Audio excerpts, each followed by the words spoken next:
Assalamualaikum warahmatullahi wabarakatuh. Pada kesempatan kali ini, kita akan membahas tentang tokoh penyebar agama Islam di Indonesia.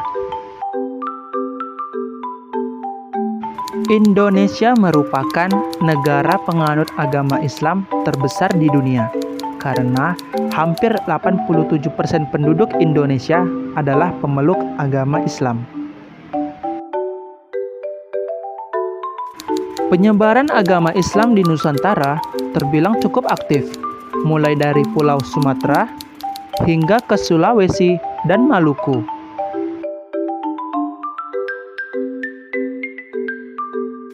Hal tersebut terjadi sejak ratusan tahun yang lalu, dan puncak penyebaran agama Islam terjadi pada masa Wali Songo.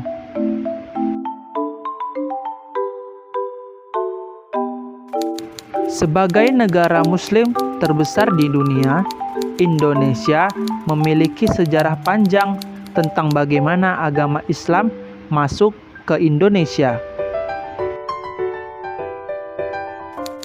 Mulai dari awal mula sejarah masuknya Islam ke Indonesia hingga menjadi agama dengan pemeluk terbesar di Nusantara, tidak memakan waktu yang singkat, melainkan sudah terjadi sejak zaman kerajaan. Hal ini tidak luput dari peran para tokoh penyebar agama Islam yang senantiasa berdakwah demi menyebarkan agama Islam di Nusantara.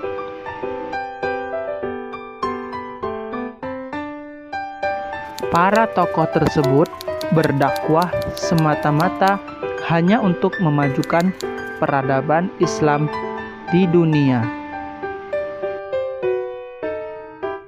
Maka dari itu, pada pembahasan kali ini, kita akan membahas tokoh penyebar agama Islam di Indonesia.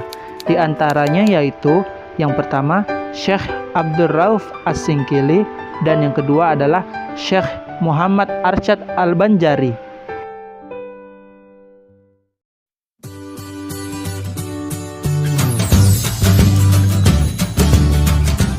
Tokoh penyebar Islam yang pertama yaitu Syekh Abdul Rauf As-Singkili.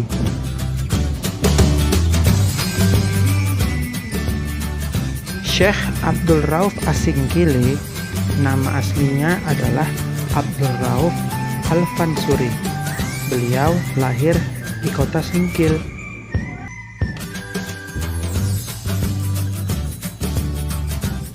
Beliau adalah seorang ulama besar dan tokoh tasawuf dari Aceh yang pertama kali membawa dan mengembangkan tarekat Syadhariyah di Indonesia.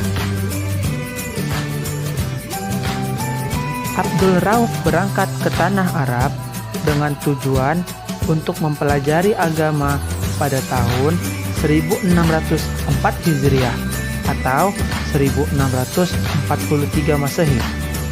Ia menimba ilmu pada pusat pendidikan dan pengajaran agama di sepanjang jalur perjalanan haji antara Yaman dan Mekah.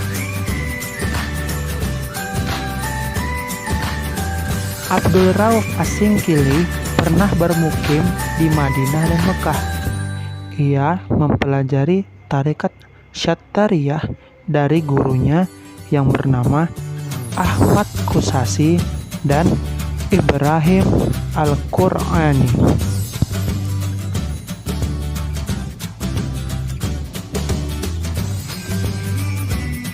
Kemudian Abdul Rauf As-Singkili pernah menjadi mufti kerajaan Aceh ketika diperintah oleh Sultanah Safiyatuddin Tajul Alam. Abdul Rauf memiliki sekitar 21 karya tulis yang terdiri dari 1 kitab tafsir, 2 kitab hadis, 3 kitab fikih, dan sisanya kitab tasawuf.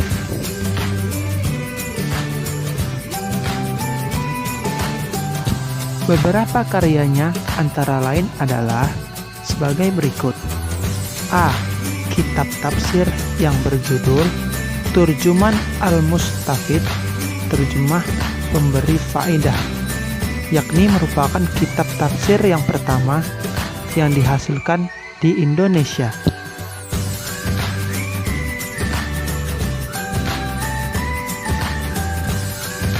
Lalu ada buku Umdat Al-Muhtajin, yaitu karya terpenting yang ditulis oleh Abdul Rauf As-Singkili. Buku ini terdiri dari 7 bab yang memuat tentang zikir, sifat Allah dan Rasul-Nya, serta asal-usul ajaran mistik. Pada pembahasan di bab terakhir, beliau menceritakan tentang riwayat hidupnya dan gurunya.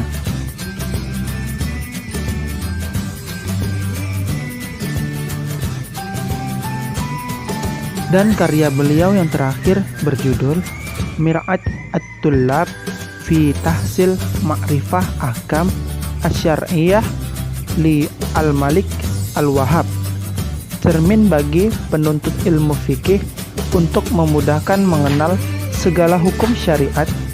Kitab ini memuat berbagai masalah mazhab Syafi'i yang merupakan panduan para qadhi.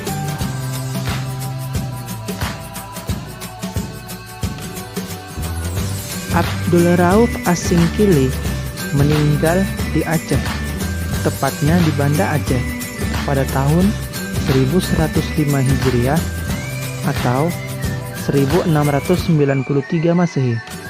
Beliau dikenal dengan sebutan Tengku Syiah Kuala. Sebagai penghargaan masyarakat Aceh kepada perjuangan beliau, maka namanya dijadikan sebagai nama perguruan tinggi di Aceh, yaitu Universitas Syiah Kuala.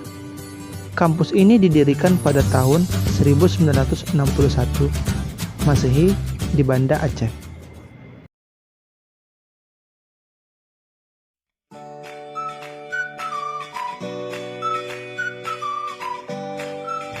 Tokoh penyebar agama Islam yang kedua adalah Syekh Muhammad Arsyad Al-Banjari.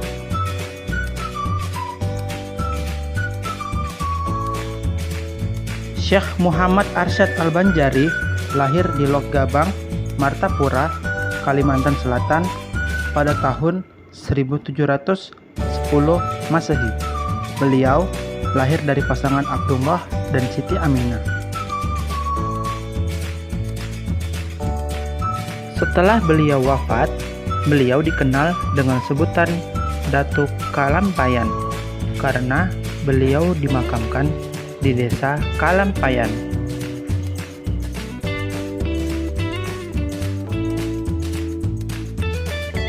Ketika beliau masih kanak-kanak, beliau diadopsi oleh Sultan Tahlilullah untuk dididik secara tuntas. Bahkan, beliau dikirim ke kota Mekah dan Madinah untuk belajar di sana selama lebih kurang 30 tahun.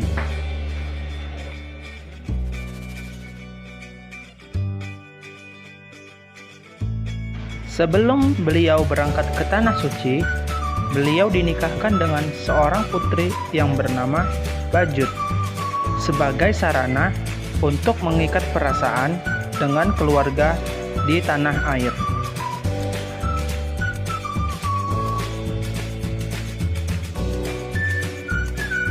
Di antara gurunya yang sangat berpengaruh adalah Syekh At-Tailah yang pernah memberikan izin kepada Muhammad Arsyad Al-Banjari untuk mengajar dan memberikan fatwa di Masjidil Haram.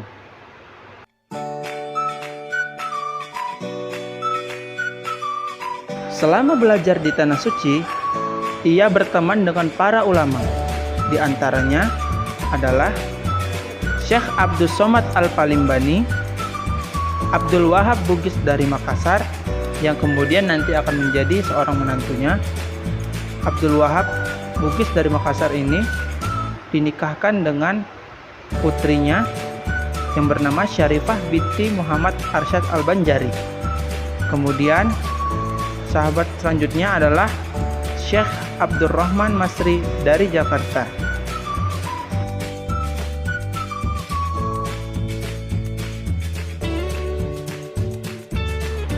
Langkah pertama yang dilakukan Syekh Muhammad Arsyad Al-Banjari sekembalinya dari belajar di Tanah Suci adalah membina kader-kader ulama, ia meminta kepada Sultan Tamjidillah sebidang tanah untuk dijadikan sebagai pusat pendidikan.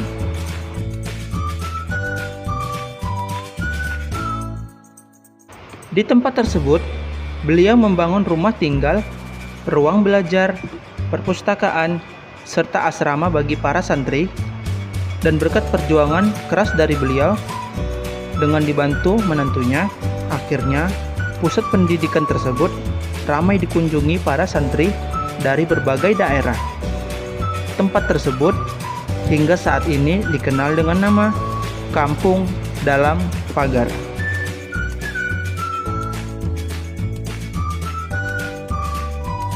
Dinamakan Kampung Dalam Pagar sebab para santri yang belajar di sana dilarang untuk meninggalkan tempat tersebut tanpa izin.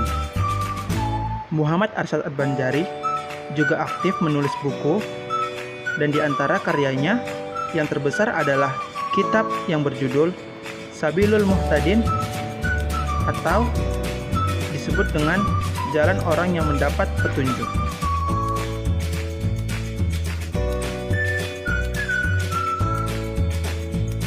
Karena keilmuan beliau yang luar biasa, Muhammad Arsyad Al-Banjari mendapat julukan sebagai matahari agama dari Banjar.